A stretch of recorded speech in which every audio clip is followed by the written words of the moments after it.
जय हिंद फ्रेंड्स, स्वागत है आप सबका चैनल पे। मेरे साथ हैं दयानंद पांडे सर। गुरुजी प्रणाम। खुश रहिए, खुश रहिए। मैंने आपसे कहा था कि इतना निर्भीक लेखन, इतना बेबाक लेखन आपका, और किसी से डरने वरना का कोई कभी बात ही नहीं आई। तो सर, आप गोरखपुर के रहने वाले, लखनऊ में सारी जिंदगी काम किए, उत्तर प्रदेश में, और पुराने जमाने में तो सर बहुत मैंने लॉलेस। दिल्ली में भी काम किया है, दिल्ली में भी काम किया है। तो सर दिल्ली में भी पुराने हमने काम जमाने, जी, तो पुराने जमाने में तो सर कानून व्यवस्था बहुत खराब थी, एकदम गुंडा माफिया का पैरेलल गवर्नमेंट चला करती थी। तो सर कभी किसी माफिया से पाला नहीं पड़ा? पढ़ा, बार बार पढ़ा। बताइए एक बात कुछ। समझ लीजिए आप, माफिया सिर्फ अपराध में नहीं होते हैं, जी। राजनीति में भी माफिया है, लेखकों में भी माफिया है, पत्रकारों में भी माफिया है, आर्थिक माफिया भी है। कहाँ माफिया नहीं है? हर मोहल्ले में एक माफिया होता है। लेकिन जो हम लोग माफिया से जनरली अर्थ लगाते हैं, शिक्षा में बहुत बड़ा माफिया है। शिक्षा जगत में इतने माफिया कहीं है ही नहीं। माफिया मतलब अपने ग्रुप को, मतलब एक संचालित गिरोह की तरह काम करना माफिया। माफिया मतलब अपराधी नहीं होता है, माफिया मतलब गिरोहबद्ध। देखिए क्या होता है ना कि अपराध तो पौराणिक काल से चलते हैं, पौराणिक काल में भी अपराध आपको मिलते हैं। जो संगठित अपराध होते हैं और जो उसका मतलब लीडर होता है उसका, उसको माफिया कहते हैं। ये तो गोरखपुर में जब मैं विद्यार्थी था, दुर्भाग्य से उस वक्त माफिया राज वहां बहुत जबरदस्त था, अपराधियों का। असल में गोरखपुर विश्वविद्यालय जब बना, जो आजकल दीनदयाल उपाध्याय विश्वविद्यालय के नाम से जाना जाता है, पहले उसको गोरखपुर विश्वविद्यालय कहा जाता था। हम लोग गोरखपुर विश्वविद्यालय के ही छात्र रहे, और वहां बहुत बड़े बड़े लोगों ने पढ़ाई की है। आज के रक्षा मंत्री राजनाथ सिंह भी वहीं से पढ़े हुए हैं, वहीं से एमएससी फिजिक्स से। बहुत से लोग, बड़े बड़े लोगों ने वहां पढ़ाई की है। फिर आप गोरखपुरी जैसे लोग वहां रहे ना, फिर आप गोरखपुरी इंटर के बाद चले गए इलाहाबाद पढ़ने बीए में, और इलाहाबाद यूनिवर्सिटी से उन्होंने बीए किया। फिर वो स्वतंत्रता युद्ध में कूद पड़े। फिर बहुत बाद में, आज़ादी के बाद, उन्होंने आगरा यूनिवर्सिटी से फिर एमए किया, और फिर इलाहाबाद यूनिवर्सिटी में पढ़ाने आ गए। वो अलग किस्सा है। लेकिन जब हम छात्र थे, उस वक्त छात्र राजनीति में भी थे, तो गोरखपुर में कब गोली चल जाए, कहाँ गोली चल जाए, किसी हत्या हो जाए, कुछ पता नहीं होता था। यहां तक कि अब फिल्मों में जिस तरह से ताबड़तोड़ हत्याएं दिखती हैं, अब गोरखपुर में हमने तभी देखी थी।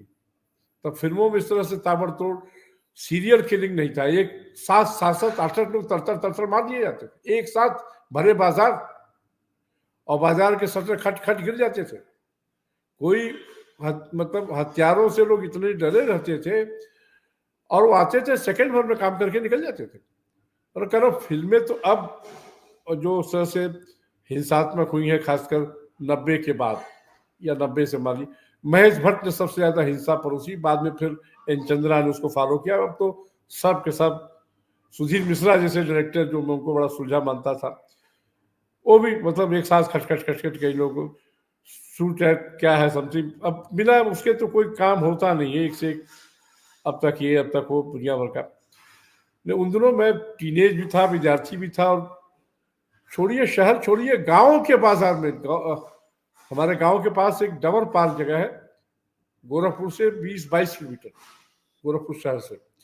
एक बार वहां साप्ताहिक बाजार जिसे गांव में लगती है ना, वहां बाजार लगी थी, और उस बाजार में 7 लोग एक साथ मार दिए गए। छोटी बाजार थी, कोई शहर नहीं था, सड़क के किनारे बाजार लगती थी, और सड़क भी हाईवे था, गोरखपुर बनारस हाईवे, और एक साथ 7 लोग मार दिए गए, और 7-8 लोग नदी में कूद कूद के जान बचाए लोग। वही बगल में नदी थी, नदी क्या थी उस वक्त, वो प्रचंड बाढ़ थी, और बरसात का मौसम था। गोरखपुर में एक जगह कौड़ीराम के पास जो है एक आमी नदी है, कुछ नाले हैं वहां, और नाले और आमी नदी मिलकर बिल्कुल एक, समझिए कि समुद्र का रूप धर लेते हैं बरसात के समय, गर्मी में दिखाई नहीं देते। और उसमें कूद कूद के लोगों ने जान बचाई थी। कहाँ कहाँ कूद के निकल गए लोग, तो भी 7 लोग मार दिए गए थे। हजर गोरघर, जो गोरखपुर का गोरघर बाजार, मुख्य बाजार आज भी है, वहां बलवंत सिंह जो छात्र संघ के अध्यक्ष रहे थे, उनकी हत्या हो गई।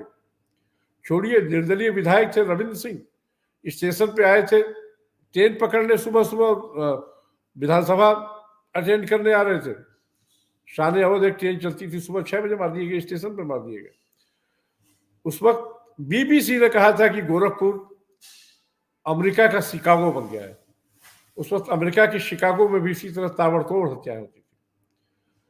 तो असल में वो हत्याएं थी ठेकेदारी के लिए, और उन हत्याओं को, उन संघर्षों को रंग दिया गया ब्राह्मणवाद और ठाकुरवाद का, जो बिल्कुल गलत था। कहीं कोई ब्राह्मणवाद नहीं था, कहीं कोई ठाकुरवाद नहीं था। शुरुआत असल में हुई तो उसमें यह रंग पड़ा। और मैंने कहा ना कि गोरखपुर विश्वविद्यालय की जब स्थापना हुई, सोचिए गोरखपुर विश्वविद्यालय के संस्थापकों में आचार्य नरेंद्र देव जैसे लोग हैं, बाबा राघव दास जैसे लोग हैं, जो सामाजिक काम छोड़ के कुछ और जानते नहीं थे। राजेंद्र और आचार्य नरेंद्र तो समाजवाद के पुरोधा थे, और आजकल के समाजवादियों की तरह नहीं थे आचार्य नरेंद्र देव। तो जब गोरखपुर विश्वविद्यालय की स्थापना हुई तो उस वक्त संस्थापकों में कई सारे लोग थे। नरेंद्र देव तो थे ही, गोरखनाथ मंदिर के महंत दिग्विजयनाथ भी थे, और वहां के कमिश्नर थे सूरत नारायण त्रिपाठी, जो प्रमोट होकर आईएएस बने थे, वो भी थे। ये सब लोग संस्थापक सदस्य थे। और सूरत नारायण त्रिपाठी के साथ था कि वो पीसीएस से प्रमोट होकर भले आईएएस हो गए थे। देवरिया के रहने वाले थे और अपने को गोरखपुर का मानते थे। गोरखपुर में उनका घर अभी भी है, और उनके बच्चे जो है बड़े बड़े पदों पर बड़ी बड़ी शिक्षा के साथ आगे बढ़े। जैसे उनके एक बेटे हाई कोर्ट में जस्टिस भी रहे, एक बेटे डीजीपी होकर रिटायर हुए, एक बेटे मिलिट्री में ब्रिगेडियर वगैरह तक पहुंचे। तो और तमाम उनकी बेटियां वटियां भी बहुत आगे गई, और खुद भी बहुत आगे थे। तो वो भी संस्थापक सदस्य। जब अच्छा, दो बाकी लोग तो जैसे आचार्य नरेंद्र तो संस्थापक थे, लेकिन लोकल नहीं थे। लोकल यही दो लोग थे, सूरत नारायण त्रिपाठी और महंत दिग्विजयनाथ। इन दोनों में अक्सर किसी किसी मसले पर मतभेद हो जाता था, और मतभेद की स्थिति में होता था कि महंत दिग्विजयनाथ के पास बाहुबल भी था, लठैत भी थे। गोरखनाथ मंदिर के पास हमेशा एक लठैतों का और मतलब बाहुबलियों का आज भी एक जत्था होता ही है कि गलत लोगों से निपटा जाए, सही लोगों से जो भी उनके खिलाफ पड़े उनको निपट किया जाए। तो महंत दिग्विजयनाथ के पास लठैतों का एक जमावड़ा था, और उसके हिसाब पर वो सूरत नारायण त्रिपाठी को अक्सर बैठकों में दबा देते थे, और वो दब जाते थे। अंत में सूरत नारायण त्रिपाठी को लगा कि ऐसे कब तक चलेगा। अच्छा, होता था ना कि फिर वो ईगो इशू हो जाता था दोनों के बीच। तो सूरत नारायण त्रिपाठी भी खोजने लगे कि कोई एक मिल जाए लठैत टाइप का, कोई लठ टाइप का आदमी हमें भी, जो हमारे पैरवी में खड़ा हो, हमारी रक्षा में खड़ा हो।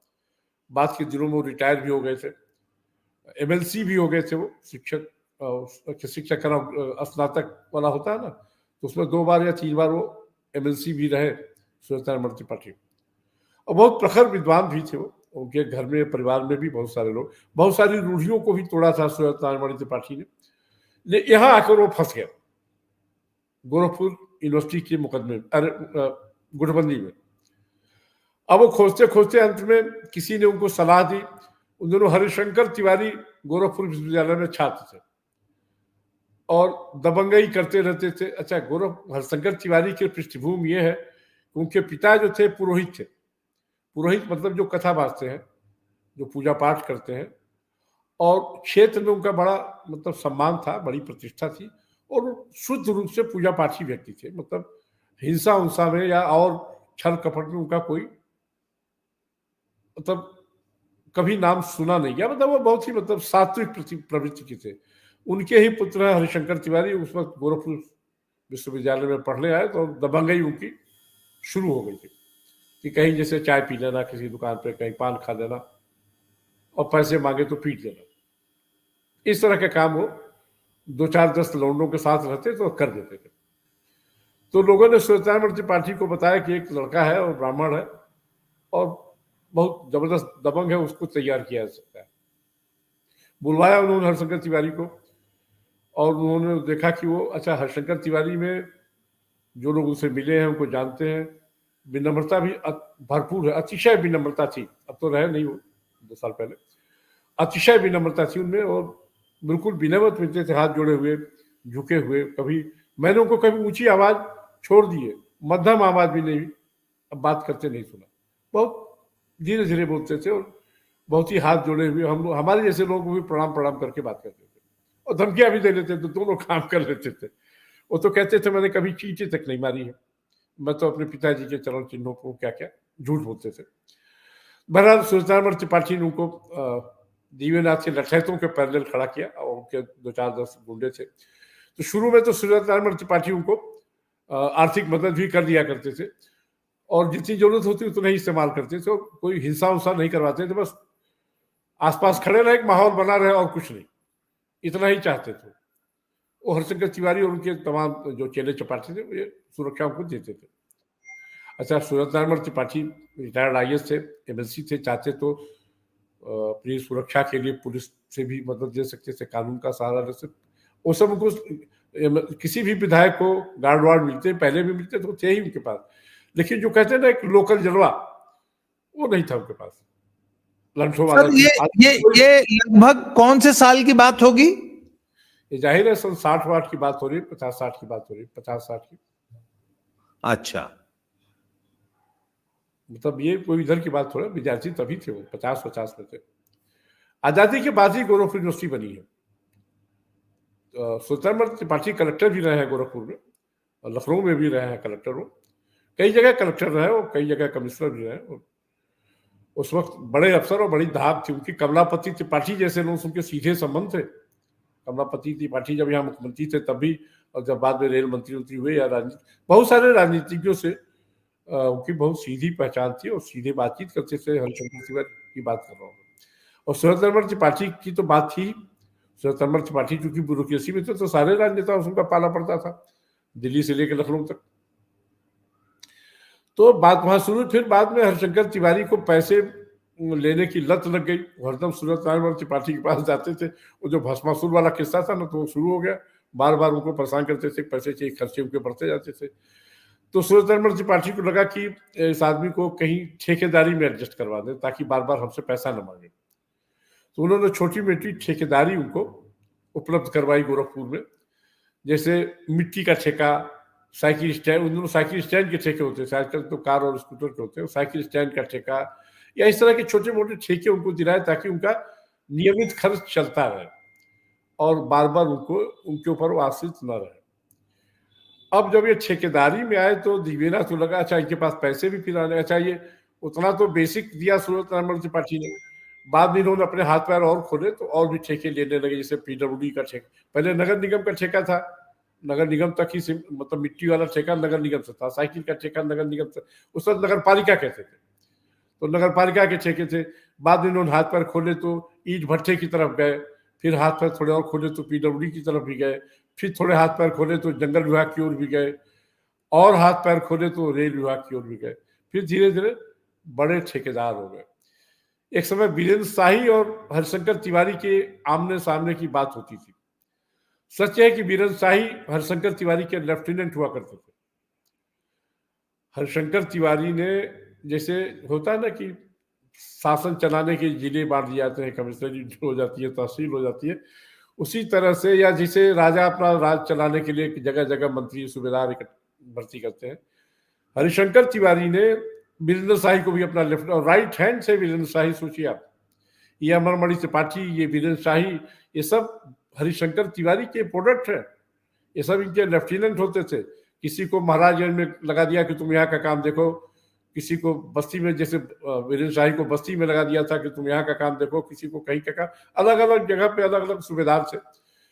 लेकिन उसी जो हत्याएं हुई वो सब ठेकेदारी के चक्कर में हुई, कहीं ब्राह्मणवाद और ठाकुरवाद, उसका रंग दिया गया। अच्छा, जब हुआ कि बलवंत सिंह मारे गए, रविंद्र सिंह मारे गए, तब तक वीरेंद्र शाही हरिशंकर तिवारी के साथ थे। जब बलवंत सिंह और रविंद्र सिंह मारे गए, कुछ और राजपूत लोग मारे गए।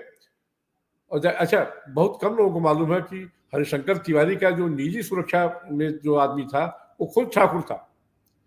मतलब वो जितना उस पर विश्वास करते थे, किसी और पर विश्वास हरिशंकर तिवारी नहीं करते थे। तो वीरेंद्र शाही को लगा कि तो ठाकुरों को चुन चुन के मार रहे हैं।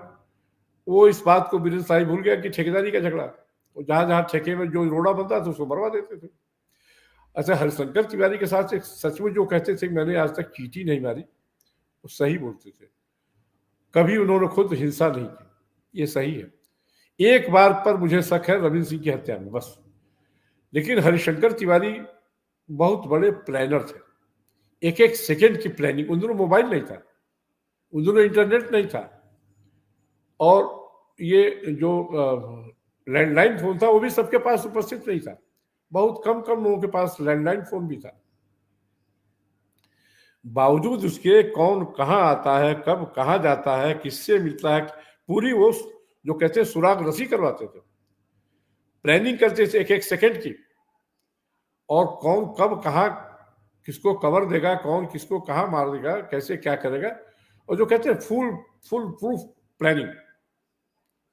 और वो अक्सर अक्सर क्या 100% कामयाब होते थे। तो बीरेन शाही फिर हरिशंकर तिवारी के खिलाफ खड़े हुए और उनके सामने मोर्चा बांधा, ठाकुरवाद का रंग दिया, जबकि बीरेन शाही खुद ठेकेदार थे। और हरिशंकर तिवारी और बीरेन शाही का भी झगड़ा शुद्ध रूप से ठेकेदारी का झगड़ा था।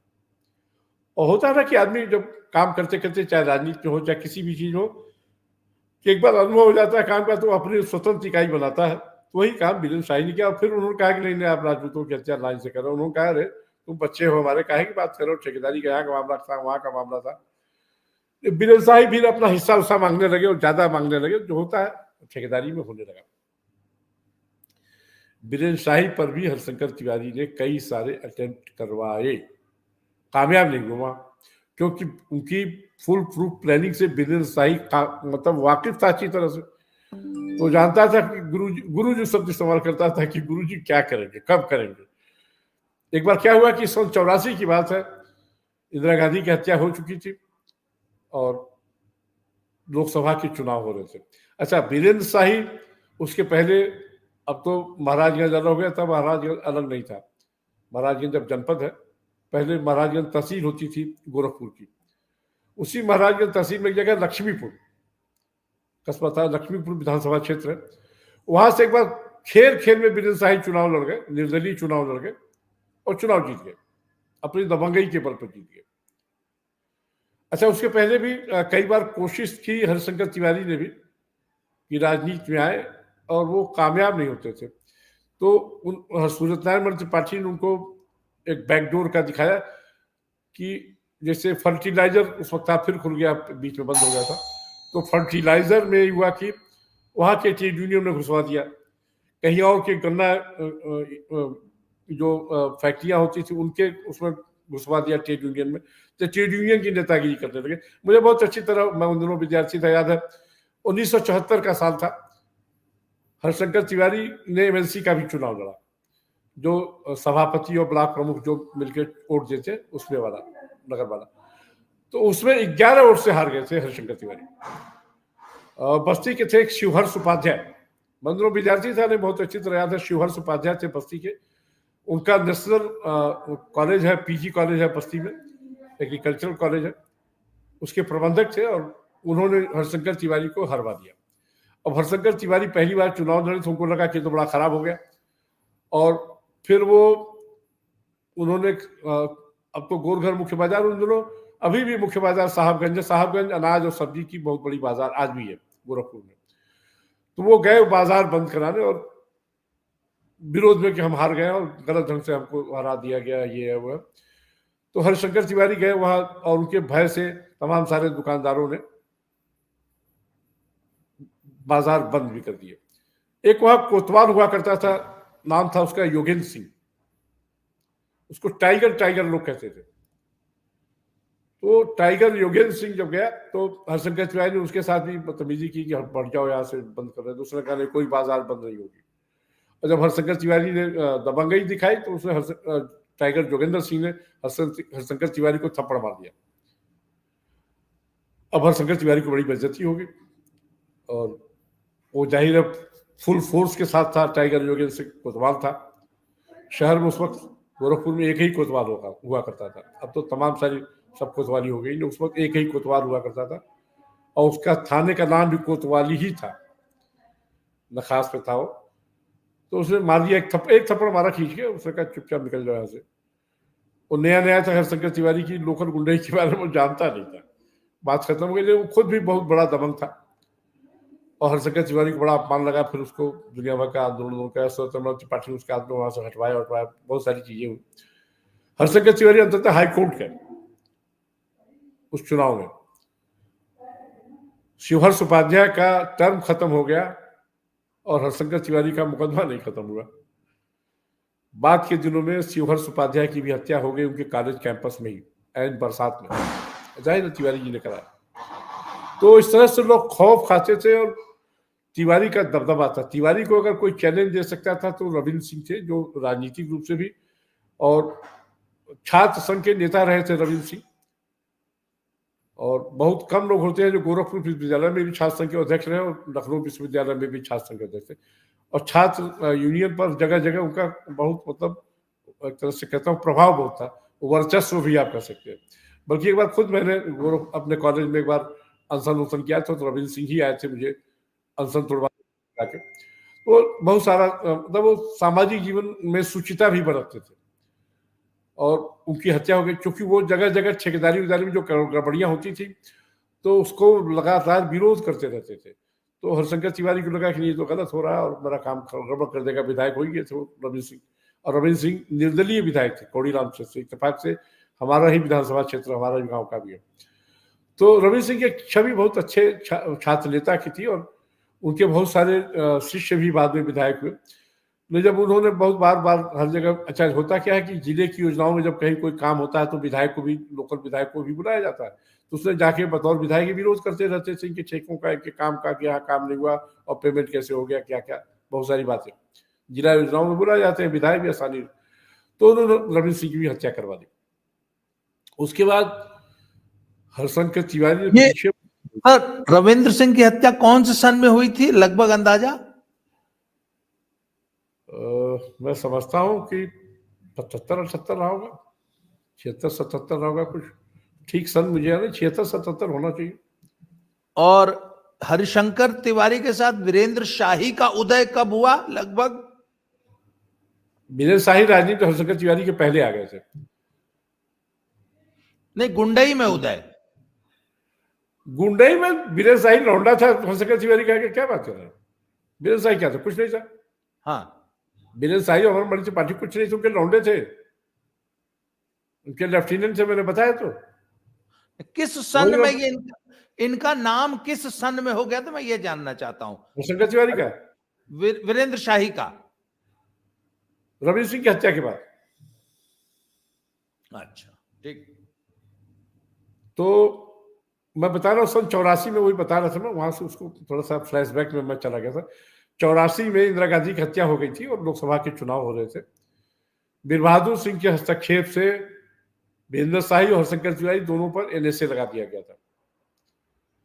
दोनों जेल में बंद थे और महाराजगंज से दोनों ही चुनाव लड़ रहे थे, दोनों ही चुनाव हार गए। और इंदिरा लहर थी इंदिरा की हत्या की, तो वहां से कांग्रेस से थे जितेंद्र सिंह, वो चुनाव जीत गए थे। इन दोनों की जमानत जब्त हो गई थी।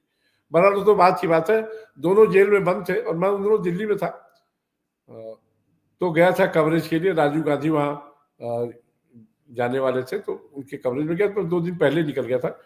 तो इन दोनों लोगों से भी मैंने जेल में जाके इंटरव्यू किया। पहले जेल में मैंने ऑफिशियली जाने की कोशिश बहुत की, जेलर ने अलाउ नहीं किया। उसने कहा नहीं, जेल में तो इंटरव्यू होता नहीं है, मैं आपको अलाउ नहीं कर सकता। तो जेल के बाहर हरिशंकर तिवारी और वीरेंद्र शाही के तमाम सारे कार्यकर्ता थे।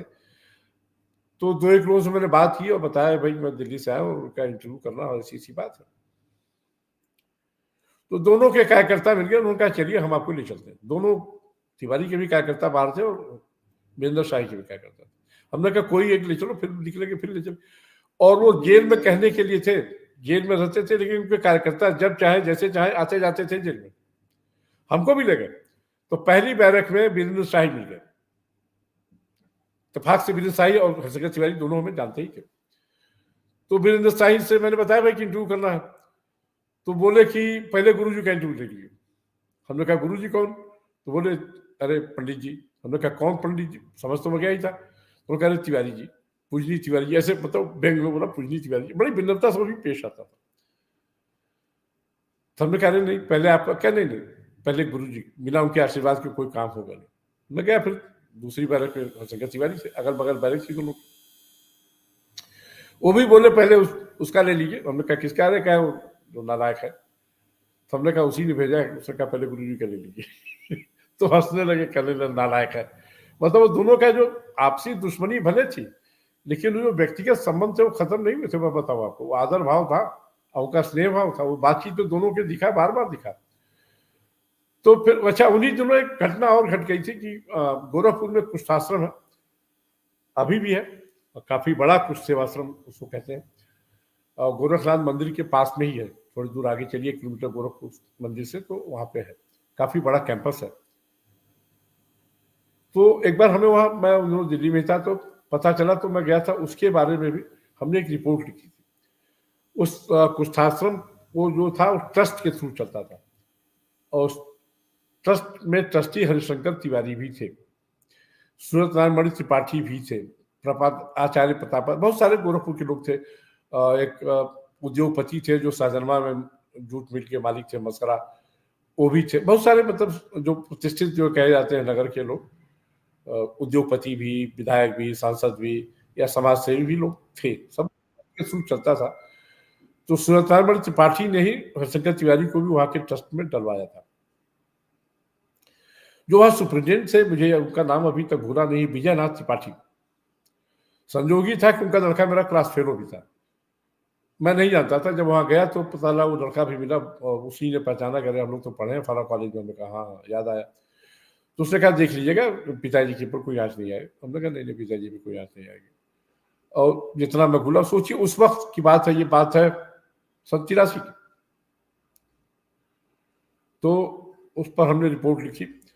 पता ना उस कोढ़ियों को वहां 4 आने रोज पर मजदूरी करवाई जाती थी, 4 आना, और वो भी समय से नहीं मिलता था।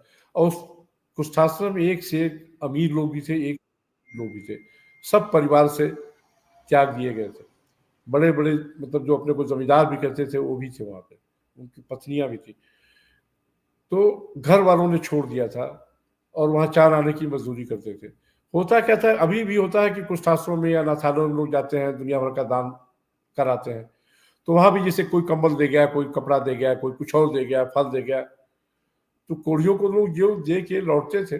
ज्यादातर जगहों पर होता था, होता अभी भी है, उस कुष्ठाश्रम में भी होता था, तुरंत उनके कंबल कपड़े आदि जो भी उपहार होते थे सब ले लिए जाते थे और बाजार में बेच दिए जाते थे। ये अक्सर होता था। और जितना वहाँ, अच्छा बहुत बड़ा फार्म हाउस था कुष्ठाश्रम का, वहां पे उन लोगों से मजदूरी कराई जाती थी।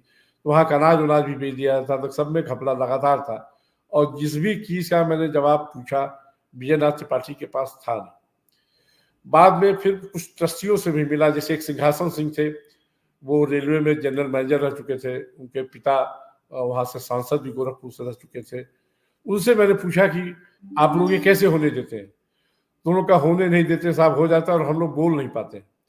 सूरत नारायण त्रिपाठी से भी मैंने बात की और उनका आप क्यों डरते हैं। तो सूरत नारायण त्रिपाठी बिल्कुल वहां से हो गए, कहने लगे हम वहां कुछ कहने लायक नहीं रह गए। तो फिर उन्होंने बताया कि एक बार मैंने कुछ बहुत ज्यादा विरोध किया, तो हरिशंकर तिवारी ने, सोचिए हरिशंकर तिवारी उन्हीं के पाले पोसे थे सूरत नारायण त्रिपाठी के, और उन्होंने सूरत नारायण त्रिपाठी से कहा कि, बहुत संकेतों में कहा कि शांत हो जाइए, नहीं शांत कर दूंगा। और सूरत नारायण त्रिपाठी डर गए। सोचिए उन्हीं का पाला पोसा माफिया उनसे कह रहा था कि शांत हो जाइए, मैं शांत कर दूंगा।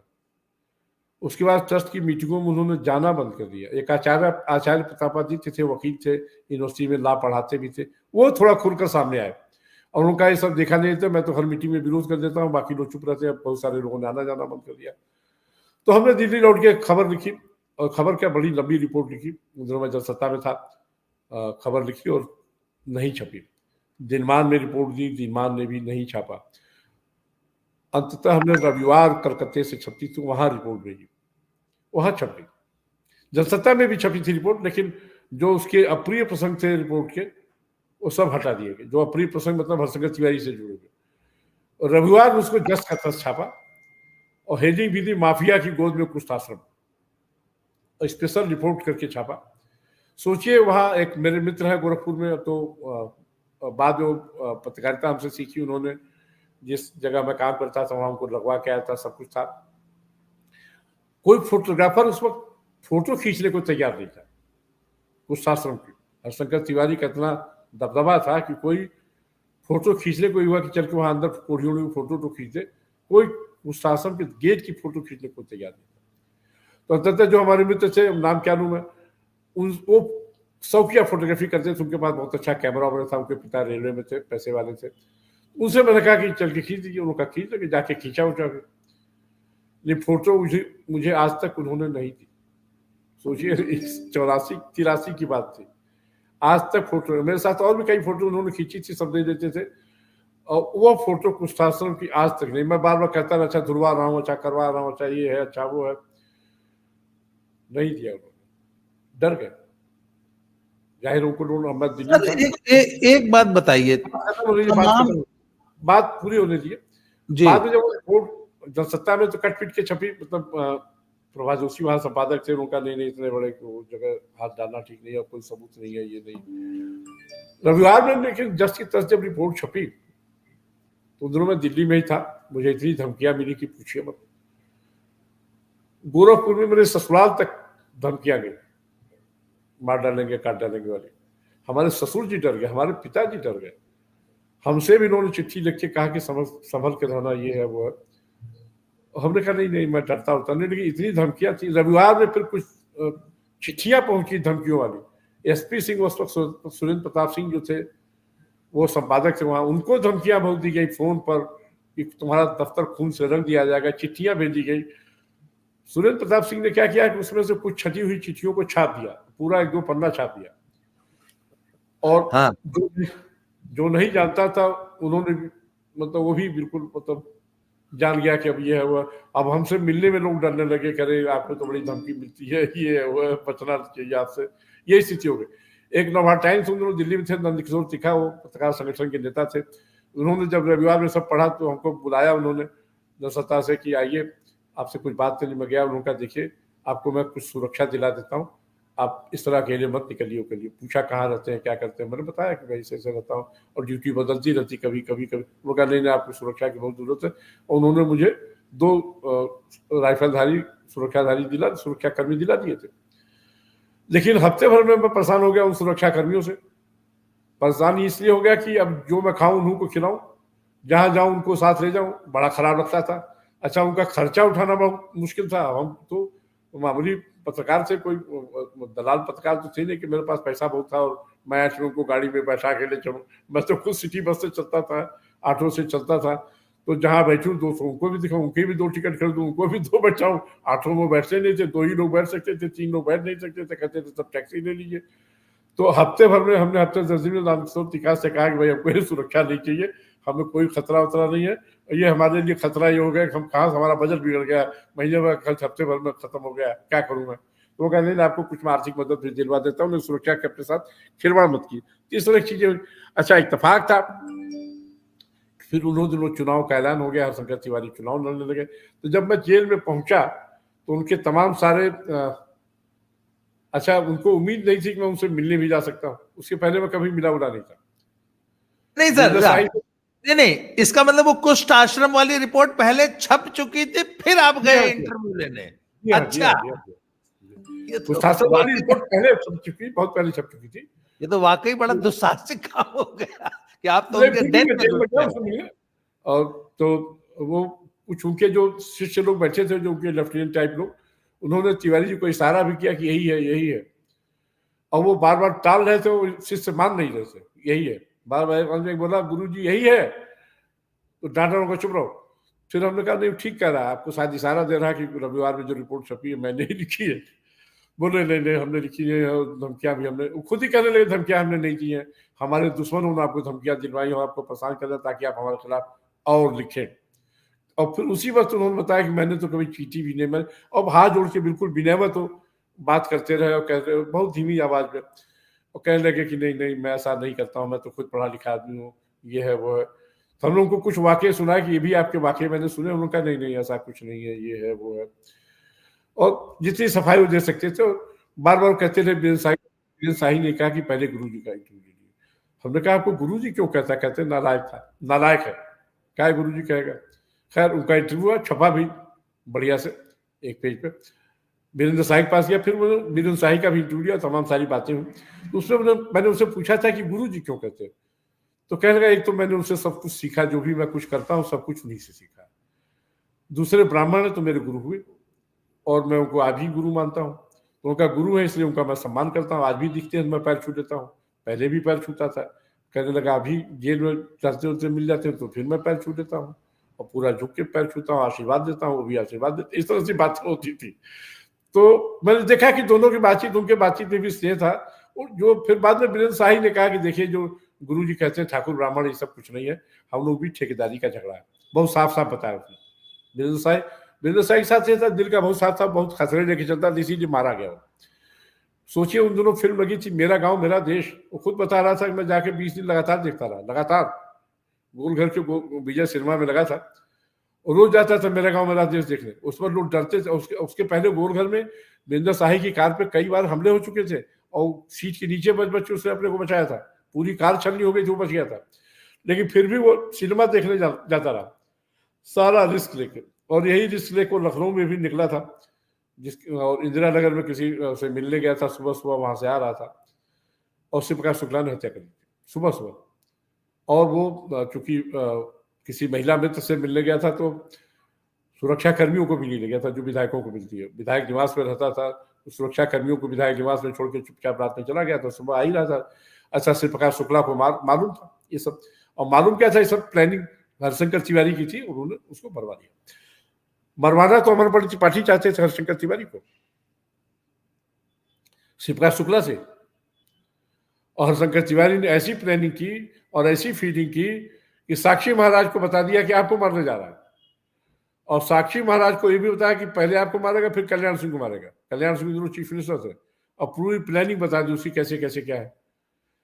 अब साक्षी महाराज इतना डर गए, कल्याण सिंह को जाकर बताया, कल्याण सिंह भी डर गए। और अच्छा, वो होता क्या था कि किसी भी माफिया से मुख्यमंत्री डरे न, उनके पास तो सुरक्षा कर्मी होते ही होते, नहीं फिर भी डरता तो हर कोई अपने प्राण से। कल्याण, अच्छा, वो संगठित अपराध लगातार अपहरण और हत्या के कर रहा था लखनऊ में, लखनऊ से बाहर भी।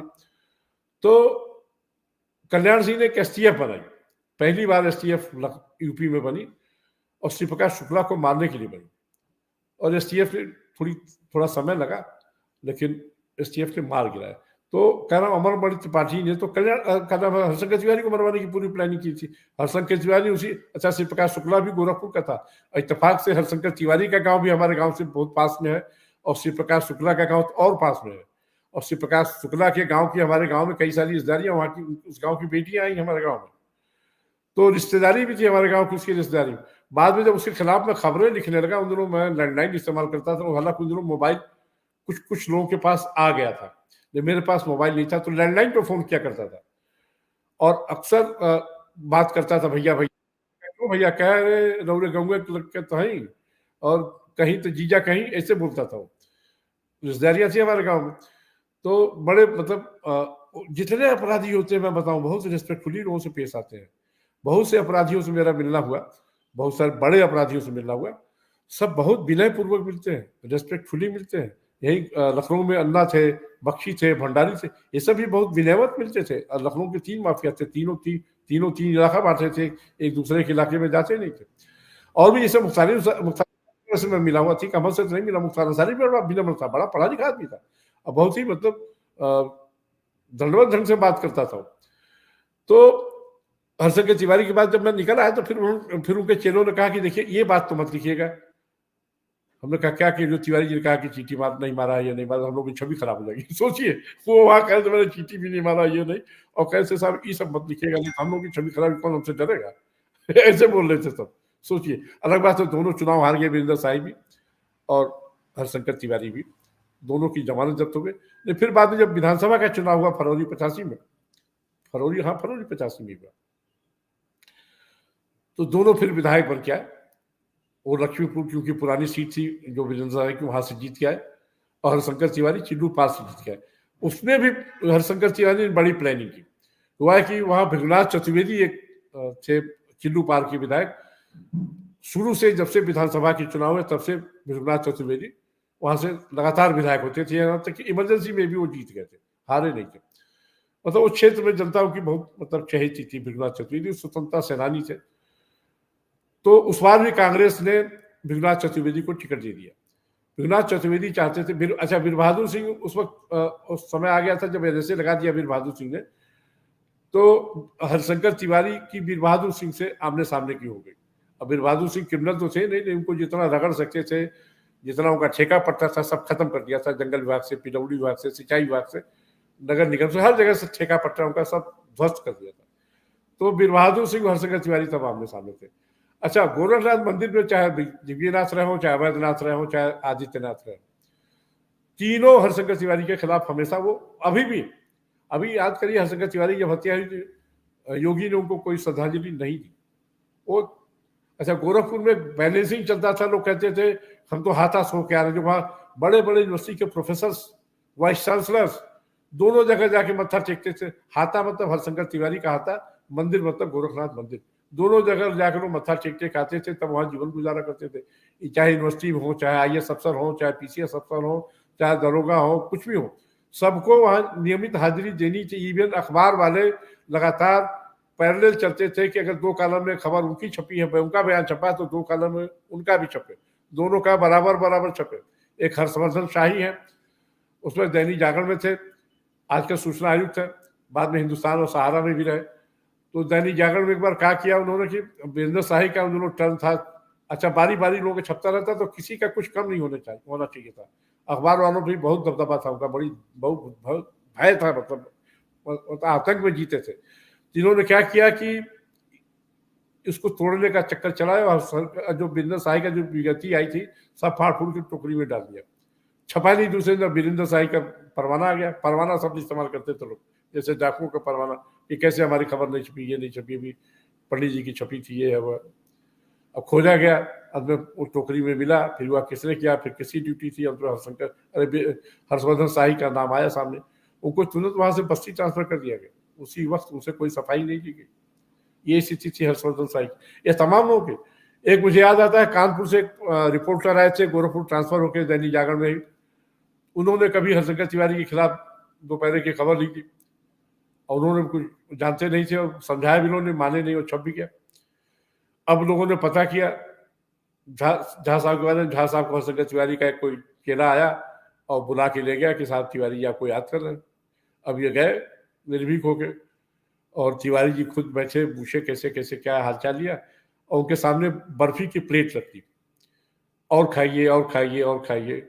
जहां साहब भी भुक्खड़ से 32 बर्फी खा गए, मतलब उस बातचीत में गिनते रहे उसे 32 बर्फी, और जब चलने लगे तो फिर 32 थप्पड़ उनको खिलाए गए। उन्होंने कहा, पूछा उन्होंने कितनी बर्फी खाया इन्होंने, तो ये कि 32, क्या 32 लगाओ, तो 32 थप्पड़ तड़ातड़ दिए गए उनको, और बताया गया कि आइंदा सावधान रहिए। जहाँ साहब दफ्तर आए, बुढ़िया बिस्तर बांधा, उन्होंने कहा साहब हमें यहाँ नौकरी नहीं करनी है, अब मुझे कानपुर जाना। उन्होंने कहा ऐसे कैसे? उनका नहीं साहब, 32 बर्फी खा के आ रहा हूँ, अब नहीं खाना है। और जो पत्रकारों के साथ इस तरह घटना घट चुकी थी, तो लोग समझ गए 32 बर्फी क्या है। लोग 2-4-10 बर्फी खाते थे, 32 खा गए थे, पेटू आदमी थे। और कहा गया नहीं ट्रांसफर कर, उन्होंने लिखी दिया, उन्होंने कहा आप हमको बर्खास्त कर दिया, अब हमें गोरखपुर लाना नहीं। उन्होंने बुढ़िया बिस्तर बांधा, वापस कानपुर चले गए। खैर बाद में उनका ट्रांसफर हो गया, वो वही नौकरी करने लगे। उसके बाद से लोग कहते थे भैया 32 बर्फी नहीं खानी है। ये स्थिति थी गोरखपुर में। सोचिए हरिशंकर तिवारी और वीरेंद्र शाही की, कि कब कौन कहाँ। इतना नहीं, किसी पत्रकार का मान लीजिए घर बन रहा है, अब शाही के लोग पहुंच गए कि क्या मदद चाहिए, और आपने मदद करने लेने से इनकार कर दिया, तो कहते थे करे इतना हिम्मत मत हुआ कि मदद भी नहीं लेवा। एक गिरजेश राय थे, आपके गाजीपुर के ही थे, आज अखबार में थे, वो बताते थे कि उनका घर जब बन रहा था, तो फिर वीरेंद्र शाही के लोग आए, और उन्होंने मना कर दिया कि नहीं।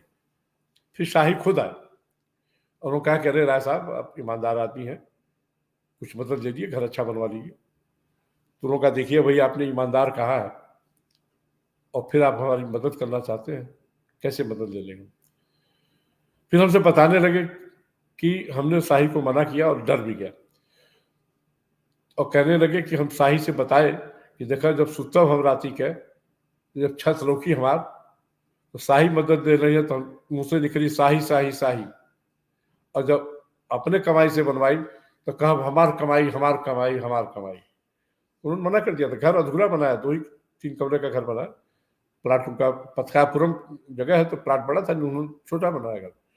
तो कह रहे थे हम बार बार यह मन में आया कि अगर शाही के पैसा से बनवाई तो बार बार निकली मुंह से शाही शाही शाही, और जब अपने पैसा से बनवाई तो हमार कमाई हमार कमाई। तो ऐसे भी पत्रकार रहे हैं गोरखपुर में, ऐसा नहीं है।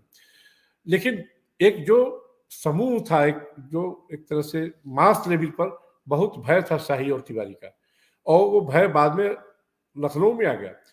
हरशंकर तिवारी जिसको चाहते थे नौकरी में लगवा देते थे, जिसको चाहते थे नौकरी में निकलवा देते थे, ये स्थिति आ गई थी। और ये बड़े बड़े अखबारों की बात कर रहा हूँ, सहारा की बात कर रहा हूँ, दैनिक जागरण की बात कर रहा हूँ, हिंदुस्तान की बात कर रहा हूँ, इन अखबारों में उन्होंने बीच में तो हो गया था फिर मंदिर, मतलब योगी किसी को निकलवा रहे तो तिवारी किसी को लगवा रहे, तिवारी निकलवा रहे तो योगी लगवा रहे। बड़ी विचित्र स्थिति थी। और अब तो वो स्थिति खत्म हो गई है। अब योगी का एक छत्र राज है। इतना तक कि वीर बहादुर सिंह जब चीफ मिनिस्टर थे तभी हरशंकर तिवारी पर लगाम ठेके पर्चे पर तो लगा गए थे, बाकी चीजों पर नहीं लगा पाए थे। जो एक सामाजिक भय होता है ना कि आपको कब कहाँ खड़े होकर 4 लोग मार दें, पता नहीं। वीर बहादुर सिंह के समय एक ब्रेक हुआ पहली बार। हरशंकर तिवारी खुद कहते थे कि कोई 2 पैसा ज्यादा मांगता है उसको दे देना, मारना नहीं, अपने चेलों से कहते थे। और कहते थे, अच्छा ये भी मैंने देखा, जैसे बैठा हूं तो कई बार लोग आते थे और उनके बहुत झुक के पैर छूते थे तो नहीं पहचानते थे, कहते थे अरे भाई बचाओ इधर से, जितना कोई गोड़ धनिया उतना बाहर जाके बेची है। ये स्थिति थी। एक बार क्या हुआ, जब हरशंकर तिवारी पहली बार विधानसभा चुनाव जीत कर आए तो जाहिर है जेल से आए शपथ लेने, जेल में थे, गोरखपुर जेल में थे, तो गोरखपुर जेल से लाए गए थे शपथ दिलाने के लिए। तो मैं विधानसभा कवर कर रहा था, गया था देखने, तो हमको देखा उन्होंने, तो बोला आपसे कुछ, बोले कि कुछ बात करनी है। हमने कहा यही, बोले नहीं यही बात कर लीजिए। तो बात करने की कोशिश की, सिक्योरिटी वालों ने बात करने नहीं दी। रुक के बात करता हूं। तो जेल गए हम पे, और जेल में भी उनका दबदबा कायम था। जेल में मैंने इनको इंटरव्यू किया, जैसे गोरखपुर जेल में इंटरव्यू किया था वैसे ही लखनऊ जेल में भी किसी ने हमें रोका नहीं, उनके साथ ही निकल गया। और पूरा मतलब 1-2 घंटा रहा, इंटरव्यू करके आया, और वो इंटरव्यू छपा भी। उन दिनों मैं स्वतंत्र भारत अखबार में था, वो इंटरव्यू छपा। बाद के समय में क्या हुआ कि वीर बहादुर सिंह ने उनके चिल्लूपाल क्षेत्र में बहुत सारे काम रोक दिए, उन्होंने उसके लिए लड़ाई। अभी पहले चिल्लूपाल पे मैं आ जाऊं, पहले चुनाव पर। तो विघ्नाथ चतुर्वेदी को जब कांग्रेस का टिकट दिया गया तो विघ्नाथ चतुर्वेदी ने ले लिया और हरशंकर तिवारी को निर्दलीय नॉमिनेशन करवा दिया था। और जब नॉमिनेशन वापस लेने का जब समय आया तो विघ्नाथ चतुर्वेदी पहले बहुत चाहते थे कि हरशंकर तिवारी को कांग्रेस का टिकट, कांग्रेस के सदस्य थे हरशंकर तिवारी उस वक्त ही, और पीसीसी के मेंबर भी थे, ये भी जान लीजिए। पीसीसी मतलब प्रदेश कांग्रेस कमेटी के मेंबर थे हरशंकर तिवारी। तो बहुत कोशिश की तो उन्होंने हरशंकर तिवारी को टिकट वीर बहादुर सिंह ने लेने नहीं दिया, मतलब देने नहीं दिया। तो विघ्नाथ चतुर्वेदी ने जब टिकट वापसी का दिन आया तो उन्होंने उस दिन जाकर अपना नामांकन वापस ले लिया, और यह कहते हुए मैं हरशंकर तिवारी के समर्थन में बैठ रहा हूँ। और विघ्नाथ चतुर्वेदी का उस क्षेत्र में असर बहुत था, और हरशंकर तिवारी चुनाव जीत गए, अच्छे वोटों से जीत गए। वीर बहादुर सिंह बहुत चाहते थे, उन्होंने बैलेट बॉक्स से चुनाव होता था, वीर बहादुर सिंह बहुत चाहते थे कि हरशंकर तिवारी किसी भी तरह हार जाए, और पूरी मतलब जितनी सरकारी मसली लगा सकते थे लगा दिए। संजोग था कि उस वक्त बांसगांव तहसील, आज भी है, उस वक्त बांसगांव तहसील में ही चिल्लूपाल आता था। एसडीएम थे एक प्रभास कुमार झा, डायरेक्ट आईएएस से। बहुत बार फोन किया वीर बहादुर सिंह ने उनको, कभी फोन पर प्रभास कुमार झा गए नहीं, और बैलेट बॉक्स में हेर फेर होने नहीं दी थी। और विघ्नाथ चतुर्वेदी के असर से हरशंकर तिवारी निर्दलीय विधायक चुन लिए गए। बाद में पता चला, वह कह रहा हूँ ना कि जब वीर बहादुर सिंह ने बहुत सारी चीज, उसके बाद वही शपथ लेने आया, बताया मैंने, फिर हरदम वो बाद में जमानत भी मिल गई, एनएसए उस वक्त चूंकि एनएसए लगा था उनके ऊपर, तो एनएसए की वजह से मतलब वो नहीं आ पाए थे विधान सभा में शपथ लेने समय से, बाद में आए। तो बाद के समय में हरशंकर तिवारी के ठेके पर्चे तो, अरे वीर बहादुर सिंह के ठेके पर्चे तो ध्वस्त किए ही थे, इनके तमाम और सामाजिक भय जो था वो भी सब खत्म किया था, और इनके क्षेत्र में काम वाम की बाधाएं डाली उन्होंने। तो हरशंकर तिवारी ने एक बार हमको फोन किया कि आपकी हमें जरूरत है। हमने कहा बताइए। उन्होंने कहा कि आप हमेशा निष्पक्ष लिखते हैं, बहुत खुल के लिखते हैं, किसी से डरते नहीं हैं। हमने कहा डरता तो मैं आपसे भी नहीं हूँ। तो कहने लगे इसीलिए आपको चाहता हूँ जरा हमारे क्षेत्र चलिए। हमने कहा भाई वो हमारा मतलब बीट नहीं है गोरखपुर जाके मैं करूँ। हमने कहा हमें दफ्तर सबसे पूछना पड़ेगा तब ऐसे चलूंगा, ऐसे नहीं कि जहाँ हम वहाँ चले जाए उठ के। वो फिल्म थोड़ा है कि हर पत्रकार हर जगह जा रहा है। तो फिर हमने दफ्तर में बात की, उन्होंने कहा नहीं, अगर चाहते हो तो जाके उनका क्षेत्र कवर। वो चाहते थे हमारे क्षेत्र में कैसे काम रोका गया, कैसे क्या क्या है। तो एक दिन मैं गया फिर इनके साथ। हमने कहा आपके साथ तो मैं नहीं चलूंगा, गोरखपुर आ जाऊंगा, बता दूंगा आपको। तो तय हुआ, फिर जाके उनका क्षेत्र घूमने गए। अब वो दिन मुझे आज भी नहीं भूलता। गोरखपुर से हरशंकर तिवारी चले अपने चिल्लूपार क्षेत्र जो बड़हलगंज के पास है। रास्ते में कम से कम 4-5 बार उन्होंने गाड़ी बदली। उनका गाड़ियों का जत्था चल रहा था। कभी इस गाड़ी मतलब 5 किलोमीटर चलते तो रुक के जत्था रुक जाता था, फिर किसी और गाड़ी में बैठ जाते, फिर किसी और गाड़ी में, फिर किसी और गाड़ी में। जैसे जनरली होता है ना कि जिसकी गाड़ी वाड़ी होती है, विधायक विधायक जो होता है आगे की सीट पर या पीछे की सीट पर था, वो बिल्कुल पीछे जहाँ वो चपरासी अर्दली बैठते वहां जाके बैठ जाते थे चुपचाप। लगातार वो गाड़ी बदलते रहे, जगह बदलते रहे। और खासकर जब कोई कस्बा गुजरता तो उसके बाद वो जगह बदल देते थे, गाड़ी बदल देते थे। तो हमने पूछा भी कि क्या है, समझ नहीं आ रहा है। उन्होंने आपको बताएंगे। बाद में उन्होंने बताया कि जिस जिस कस्बे से निकलता है वहां पीसीओ होता है या टेलीफोन किसी के पास होता है। तो लोग अगर अगले जगह कहीं बता देंगे कि फला गाड़ी में फला जगह बचे तो कोई मार देगा। तो उन्होंने कहा ये बदलना पड़ता मुझे। सोचिए, लखनऊ में रहते थे और जाना होता था गोरखपुर, वो दिल्ली का भी टिकट मंगाए रहते थे। गोरखपुर जाना, दिल्ली हवाई जहाज, ट्रेन से कभी चलते नहीं थे। सोचिए, एक बार क्या हुआ कि हमने कहा यार ट्रेन का कूपन दीजिए, कुछ यात्रा वात्रा की जाए। तो बोले हम ट्रेन का कूपन लेते ही नहीं। हमने कहा क्या बात, क्यों नहीं लेते, सुविधा मिलती है आपको। कहने लगे भाई क्या चाहते हैं, मैं मार दिया जाऊँ। हमने कहा क्यों। कह रहे भाई ट्रेन से चलूंगा, रिजर्वेशन कराऊंगा, रिजर्वेशन लिस्ट में नाम आएगा, 10 लोग पढ़ेंगे और कहीं भी ट्रेन पुलिंग करके लोग हमें मार देंगे, हम कर क्या लेंगे। तो वो जहाज से चलते थे या बाई रोड चलते, इतनी सुरक्षा करते हुए हमेशा अपने जो मतलब बाद में तो मिनिस्टर भी हो गए थे, 2-3 बार वो कैबिनेट मिनिस्टर थे। तो वो सरकारी सुरक्षा के भरोसे नहीं रहते थे। उनसे कहते थे ठीक है नौकरी लगी बैठो करो। और अपने सुरक्षा कर्मियों को भी, जो निजी सुरक्षा कर्मियों के थे, लगातार बदलते रहते थे, बदलते जाते थे। और कह रहा हूँ जाना होगा दिल्ली और चल देते थे गोरखपुर। और गोरखपुर भी जाना है तो वाया अयोध्या नहीं जाना है, वाया गोंडा जाना है, वाया सुल्तानपुर जाना है। तो कब वो कहाँ रास्ता बोल दे या पता ना, कहीं नहीं गए। अब मतलब योजना उनकी अचानक वही जानते थे, दूसरा कोई जानता नहीं था किधर जाना है। ये स्थिति थी। एयरपोर्ट भी जाना है तो किस रास्ते जाना, वो रास्ता भी शहर में बदल देते थे। इतना मतलब लोगों से भय खाने वाले, जिसके नाम से लोग भय खाते थे, वो आदमी इतना भय खाता था, रात भर नींद नहीं आती थी। वो 2 बजे रात में सोते तो 4 बजे उठ जाते थे। ये स्थिति थी।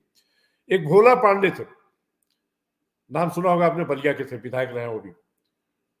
वो और हरशंकर तिवारी अड़ोसी पड़ोसी। उनका मैंने देखा, उनसे जितना सामान्य संबंध था हरशंकर तिवारी का, और हंसी मजाक का संबंध था, जबकि उम्र में बहुत फर्क था। तो भोला पांडे आते थे, कहते थे का हो सर, ऐसे बोलते थे। वो कह रहे पहुना कह, क्या बात करते हो। उधर से गांव होता ना कि पहुना का, पहुना मतलब जीजा, कह रहे पहुना कह। वो कहते अरे सर का कहीं, और फिर ये उनको कह पहुना का, मतलब इस तरह से साले जीजा का हंसी मजाक लोगों को चलता रहता था। एक और थी, क्या नाम है उनका, सुमनलता दीक्षित। भोला पांडे ने उनसे बाद में विवाह हुआ भी किया था, बाद में फिर छूट छाट भी किया। सुमनलता दीक्षित आती थी, कहती थी नहीं नहीं मैं तो आपको भाई मानती हूँ, जीजा कहना चाहिए। ऐसे बोलती थी। तो बड़ी मतलब विचित्र स्थिति होती। और अगल बगल पार्क रोड में लोग रहते थे। एक बार क्या हुआ, उसी में बता दूं आपको, जिस बिल्डिंग में हरशंकर तिवारी रहते थे पार्क रोड में, उसी में ऊपर यूएनआई यूनिवार्ता का दफ्तर होता था, न्यू एजेंसी जो है यूएनआई। और उसी के ठीक सामने सैयद मोदी को संजय सिंह ने घर दिलवा रखा था। सैयद मोदी को क्या दिलवा रखा था, अमिताभ मोदी को दिलवा रखा था। अमिताभ मोदी एक दूध फेडरेशन है, उसमें उनको नौकरी दिलवाई थी संजय सिंह ने, और वहीं उनको सरकारी घर में फ्लैट दिला दिया था। संजय सिंह वहां नियमित आते थे। मैंने खुद देखा, यूएनआई में मैं बैठा था, सदाशिव द्विवेदी थे, आपके बलिया के थे, वो वहाँ यूएनआई में संवाददाता थे, तो उनसे मैं मिलने गया था। अचानक देखा संजय सिंह आए।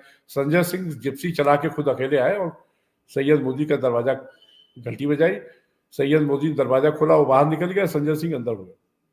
हमने कहा क्या हो रहा है, सदाशिव द्विवेदी से पूछा, उन्होंने कहा ये रोज होता है। मतलब सैयद मोदी बाहर और संजय सिंह अंदर। चुपके से आए संजय सिंह, तो सैयद मोदी खुद दरवाजा खोला और बाहर चला जा रहा है और वो अंदर हो जा रहा है। अजीब समस्या। एक बार क्या हुआ, हरशंकर तिवारी के चेलों ने बदमाशी की, संजय सिंह घुसे और उन्होंने दरवाजा बाहर से बंद कर दिया और पुलिस को फोन कर दिया कि यहाँ फला फला रैकेट चल रहा है, और पुलिस आ गई छापा मारने। अब पुलिस को नहीं मालूम था कि कौन है, कि दरवाजा जब खुला तो संजय सिंह निकले, पुलिस घबरा के भागी उल्टे पांव। तो ऐसे ऐसे भी किस्से हुए हैं, क्या करने का। हरशंकर तिवारी और वीरेंद्र शाही के नाम से इतने किस्से हैं गोरखपुर में और जगहों पे। मैं एक बार जरा मुख्तार अंसारी का जिक्र कर लूं। मुख्तार अंसारी जो आपके जनपद का रहने वाला है, वो ब्रजेश सिंह, अभी आपका समय हो गया तो फिर मुख्तार अंसारी को अलग लेना या इसी में डाल दें। जी आवाज नहीं आ रही आपकी, आवाज नहीं आ रही। आज का एपिसोड तो पूरा हरिशंकर तिवारी पे निकल गया। एक एपिसोड करना है पूरा का पूरा उस पे जो शुक्ला था, शिव प्रकाश शुक्ला। नहीं मुख्तार अंसारी पर एक एपिसोड करना है मुख्तार अंसारी पे। ठीक है, ठीक। 2 घंटे की बातचीत होगी, 1-1 घंटा। तो आज हरिशंकर तिवारी के किस्से बताइए, अगला एपिसोड करेंगे शिव प्रकाश शुक्ला। तिवारी पे बहुत सारे किस्से हैं भाई। अभी है समय आपका? हाँ, जी जी जी समय है। कितना समय है? 20 मिनट और है अभी। चलो ठीक है, हरशंकर तिवारी कोई समेटते हैं। हाँ, हरशंकर तिवारी 2 ही 3 लोगों से दबे जी। और अगर बीच में कल्याण सिंह की सरकार मारती कि उसमें न टूटी होती, और कल्याण सिंह की सरकार, तो हरशंकर तिवारी बहुत मुश्किल में थे। और लगातार सबसे पहली उनको लगातार मंदिर से तो शाह मिलती थी, मंदिर मतलब गोरखनाथ मंदिर, लेकिन चूंकि गोरखनाथ मंदिर का रोल ठेके पट्टे में था नहीं, जहां जहां मंदिर के हित होते थे वहीं वहीं वो सामने खड़े होते थे। बाद में एक अघोषित युद्ध हो गया, अघोषित मतलब जो कहते हैं क्या कहते हैं उसको, सीज फायर, अघोषित सीज फायर था कि मंदिर के मसले में तिवारी नहीं पड़ेंगे और तिवारी के मसले में मंदिर नहीं पड़ेगा। एक अनकहा समझौता गोरखपुर में हो गया। लेकिन फिर भी अब जैसे कोई डीएम आया तो गोरखनाथ मंदिर भी जाता ही था दर्शन के बहाने। आदित्यनाथ हो चाहे अवैधनाथ हो, वहां मत्था टेक कर ही आता था। फिर हरशंकर तिवारी के यहाँ कैसे न जाए, फिर उनके यहाँ भी जाता था, उनके भी चरण छुआता था। तो दोनों जगह बैलेंस करके। आप बड़े बड़े आईएएस अफसरों को बताऊं जो योगी के आसपास आजकल हैं या रहे हैं, नाम लेना उचित नहीं लगता, वो लोग कभी न कभी गोरखपुर में पोस्टेड रहे किसी न किसी बहाने, नाम लेना उचित नहीं है ठीक से। और वो लोग उस वक्त उनके करीब हुए, तो फिर आके यहाँ जब मुख्यमंत्री हुए तो उनके भी करीब हो गए। और न सिर्फ प्रशासनिक अधिकारी, पत्रकारों में भी जो गोरखपुर उनके करीब थे वो लखनऊ आ गए, लखनऊ और अच्छी अच्छी जगहों पर हो गए, और बिना किसी सोच सिफारिश के हो गए। मतलब बुला के योगी ने उनको नियुक्त किया। वीर बहादुर सिंह यह काम नहीं कर पाए। अच्छा, वीर बहादुर सिंह के साथ एक स्थिति और थी, वो कम समय मुख्यमंत्री थे और खींचतान कांग्रेस में इतनी ज्यादा होती थी कि कांग्रेस में ही बैलेंस करने में वो लोग रह जाते थे।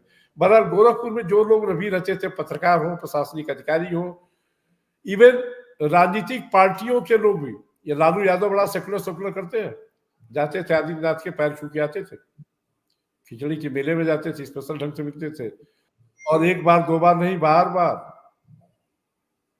सेकुलरिज्म का बाहर होता था। वहां जाके मंदिर में मनौती मानते थे। गोरखनाथ मंदिर की मान्यता बहुत है, और न सिर्फ गोरखपुर में, आसपास भी, बाहर भी। और गोरख के बारे में बताऊं, गोरखनाथ की बात कर रहा हूं, गोरखनाथ बहुत बड़े कवि हैं, बहुत बड़े योगी हैं, उनका एक नाथ संप्रदाय है। और जो योगी आदित्यनाथ को जगह जगह हर प्रदेश में बिना किसी भटक के बुलाया जाता है चुनाव प्रचार के लिए, तो आप क्या समझते हैं ये बुलडोजर छवि की वजह से? यह छवि भी एक छोटी सी छवि है। उनकी जो नाथ संप्रदाय की छवि है उसके लिए बुलाया जाता है योगी आदित्यनाथ को। ये बात बहुत कम राजनीति के लोग समझ पाते हैं। और नाथ संप्रदाय के लोग पूरे देश में हैं, चाहे वो नॉर्थ ईस्ट हो, चाहे पंजाब हो, चाहे साउथ हो, हर जगह हो। तो योगी आदित्यनाथ को बुलडोजर के नाते नहीं, मैं जानता हूं कि वो नाथ संप्रदाय के हैं, इसलिए बुलाए जाते हैं। बुलडोजर छवि उसमें एक थोड़ा सार्वजनिक रूप से हो जाती है। इसी तरह जब गोरखनाथ बहुत बड़े कवि हैं तो वहां के कवि नहीं जानते कि गोरखनाथ बहुत बड़े कवि है, सोच लीजिए। तो गोरखनाथ का जो एक मान्यता है, अब सोचिए गोरखनाथ का नाम एक नाम गोबरनाथ भी है, मालूम है ना? नहीं मालूम? नहीं। एक योगी थे, वो पदयात्रा कर रहे थे और गुजरात में किसी जगह से, उस जगह का नाम मैं भूल रहा हूं, वहां से गुजर रहे थे। तो जगह जगह जब वो यात्रा करते थे तो लोग अपनी दुख लेके आते थे, उनसे मिलते थे, उनसे उनका निदान होता था। एक स्त्री आई गुजरात की किसी जगह, उस जगह में मैं भूल रहा हूं, तो उस स्त्री ने कहा साहब मुझे संतान नहीं है, संतान सुख चाहिए। तो योगी ने अपने झोले से भभूत निकाल उसको दिया और कहा ये खाओ, संतान हो जाएगी। वो चले गए। वापस आए तो उस गांव में उनको याद था कि किसी स्त्री, कई साल बाद वापस आए, उस गांव से जब गुजरे तो उस स्त्री को खोजा, इस स्त्री को बुलाया कि तुम्हें संतान हुई? उन्होंने कहा नहीं। उन्होंने कहा तुमने प्रसाद खाया था? उसने कहा नहीं। उसने कहा क्या किया था? बताया यही घूरे पे फेंक दिया था, गोबर का घूरा था, उन्होंने खोद के निकाला और बच्चा निकल आया। उस बच्चे तो गोबर का घूरा था तो वहां से निकला वो बच्चा, उसको लेके आए, वही उसका नाम फिर गोबरनाथ पड़ा। गोरखनाथ जी ने किस्सा है। और फिर बाद में गोरक्षनाथ, फिर गोरखनाथ हुआ। वो गोरखनाथ बहुत बड़े योगी, उनके गुरु थे मछेंद्रनाथ। और गुरु गोरख तो ऐसे हैं, उन्होंने अपने अपने गुरु को चुनौती दे दी थी, मछेंद्रनाथ को भी, कि सुधर जाओ। मछेंद्रनाथ थोड़ा भटक गए थे, तो गोरखनाथ तो अपने गुरु से भी नहीं डरे। वो बहुत बड़े योगी ही नहीं थे, एक नाथ संप्रदाय भी बनाया उन्होंने। और नाथ संप्रदाय में आप मानेंगे कि और जानेंगे तो चकित होंगे।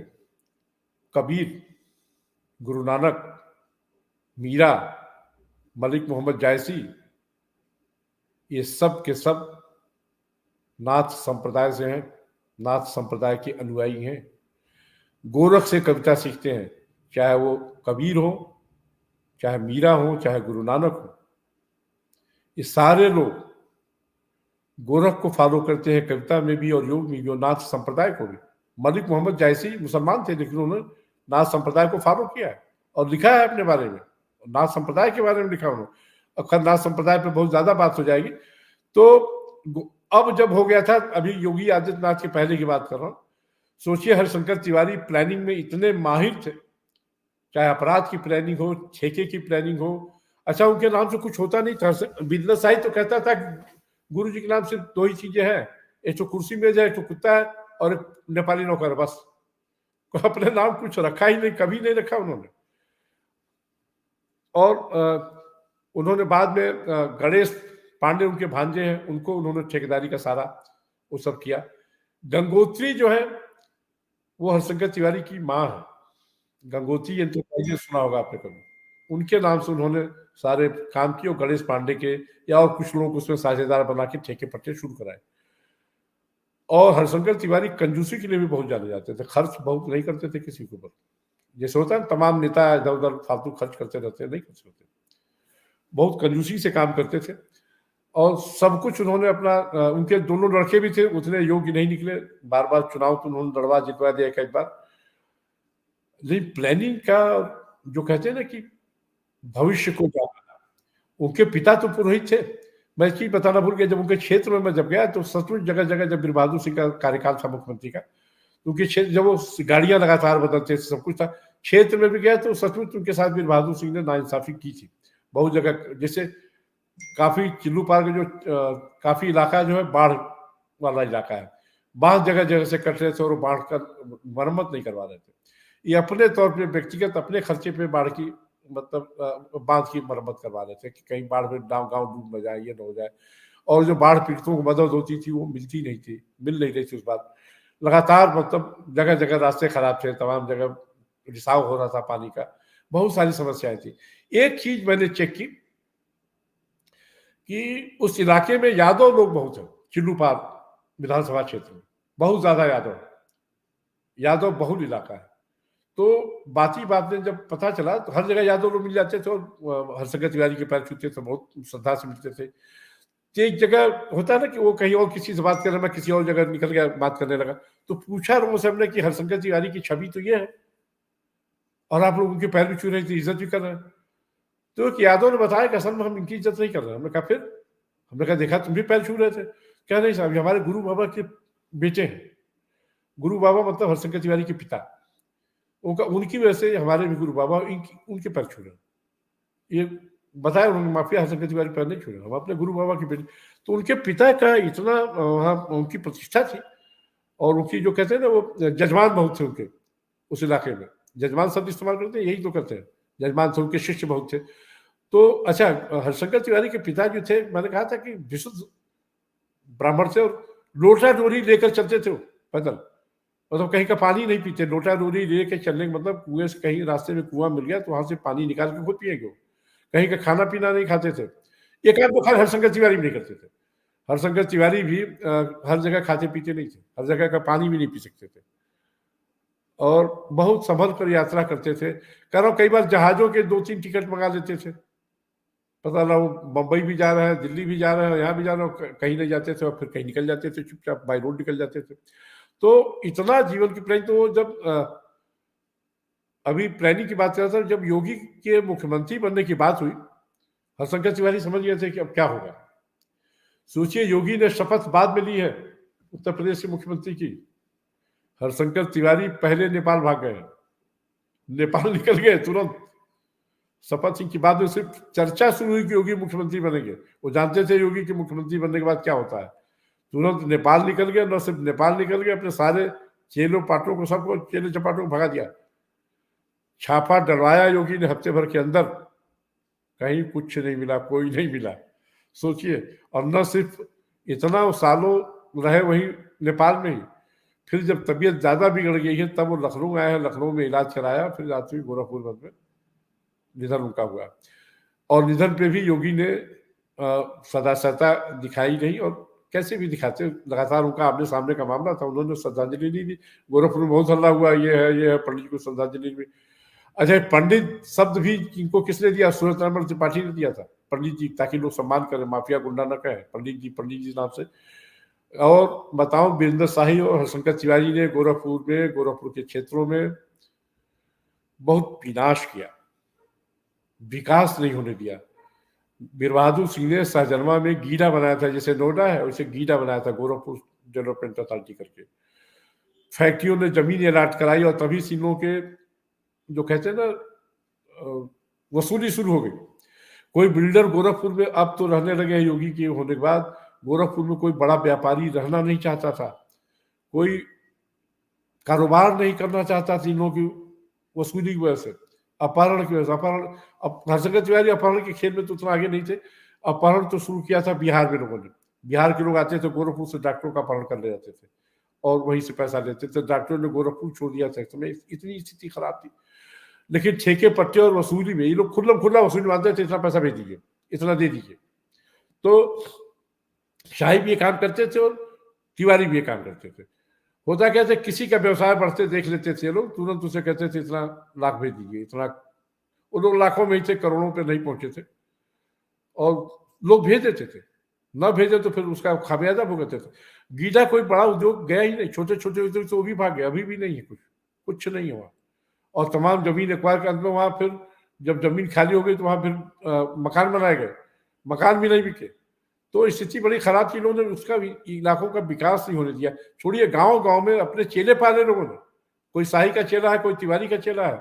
अब पूरा जो तिवारी का चेला हो गया, शाही का चेला हो गया, पूरा गांव से दहशत खाता था, अरे भाई फलाने का आदमी मार देगा, और बंदूक ले लेके आके चारों को बंदूक लेके घर घुमा देता था, तो लोग डरे रहते थे। करे तो इन्होंने गोरखपुर का विकास नहीं होने दिया, इस सबसे बड़ा नुकसान किया। इवन गोरखपुर यूनिवर्सिटी का बहुत, मतलब एक आभा मंडल था, वहां से बड़े बड़े लोग पढ़ के निकले। बाद में जब खून खराबा शुरू हुआ तो लोगों ने अपने बच्चों को पढ़ने भेजना बंद कर दिया। यही स्थिति थी। एक गोरखपुर का एक वैभवशाली इतिहास है, जो अब फिर वापस हो रहा है भगवान की कृपा से, योगी के प्रशासन से। लेकिन शाही और तिवारी ने आपसी ठेके पट्टे के झगड़े में ब्राह्मण ठाकुरवाद का बेवजह का रख दिया, और वहां के विकास को खा गए लोग। जाने कितना विकास हुआ होता, क्या क्या, जैसे देश का विकास हो रहा था स्वाभाविक रूप से गोरखपुर का भी विकास होता। गोरखपुर का विकास हुआ अपराध में हुआ, और इतना ज्यादा हुआ कि लोग वहां बाकी चीजें भूल गए। अब तो गांव गांव पक्की सड़कें हैं, हर जगह बिजली है, सब कुछ है। यहाँ हर जगह अरे लोग आते थे, कर्मचारी जैसे सरकारी अधिकारी क्लास 2 क्लास 1 वाले, रेलवे तक के लोग जाके वहां वसूली दे आते थे। ये स्थिति थी, दोनों जगह दे आते थे अगर शांति से रहना।